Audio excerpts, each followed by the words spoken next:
Integrated resistivity tomography എന്ന മറ്റൊരു സാങ്കേതിക വിദ്യ ഉപയോഗിച്ച് ഭൂമിക്കടിയിലെ ഘടനകൾ പരിശോധിച്ചപ്പോൾ മണ്ണിനടിയിൽ ഒരു കപ്പൽ ആകൃതിയിലുള്ള ഘടന ഇപ്പോഴും നിലനിൽക്കുന്നതായി കണ്ടെത്തി.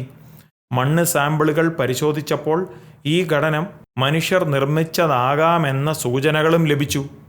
നോവാസ് ആർക്ക് സ്കാൻസ് എന്ന സംഘത്തിലെ ഗവേഷകനായ ആൻഡ്രൂ ജോൺസ് പറയുന്നതനുസരിച്ച് 2024 അവർ ആ പ്രദേശത്തിനുള്ളിലും പുറത്തുമായി 88 മണ്ണ് സാമ്പിളുകൾ എടുത്തു. അവ കണ്ടെത്തിയത് ആ രൂപത്തിനുള്ളിലെ മണ്ണിൽ 3 മടങ്ങ് കൂടുതൽ ജൈവവസ്തുക്കൾ, 38% കൂടുതൽ പൊട്ടാസ്യം.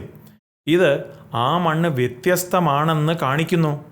സമുദ്രനിരപ്പിൽ നിന്ന് ഏകദേശം 6500 അടി ഉയരത്തിലുള്ള ഈ സ്ഥലത്തിന് ചുറ്റുമുള്ള ഫോസിൽ അവശിഷ്ടങ്ങൾ മഹാപ്രളയത്തിൻ്റെ തെളിവുകളായിരിക്കാമെന്ന് അവർ പറയുന്നു.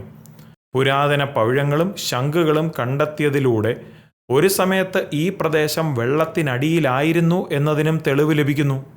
കാണുക, നോഹയുടെ പെട്ടകം കണ്ടെത്തിയോ? ശാസ്ത്രം എന്താണ് പറയുന്നത്? അത് കാണുവാൻ താഴെ കാണുന്ന ആ പ്ലേ ബട്ടൺ ക്ലിക്ക് ചെയ്യുക.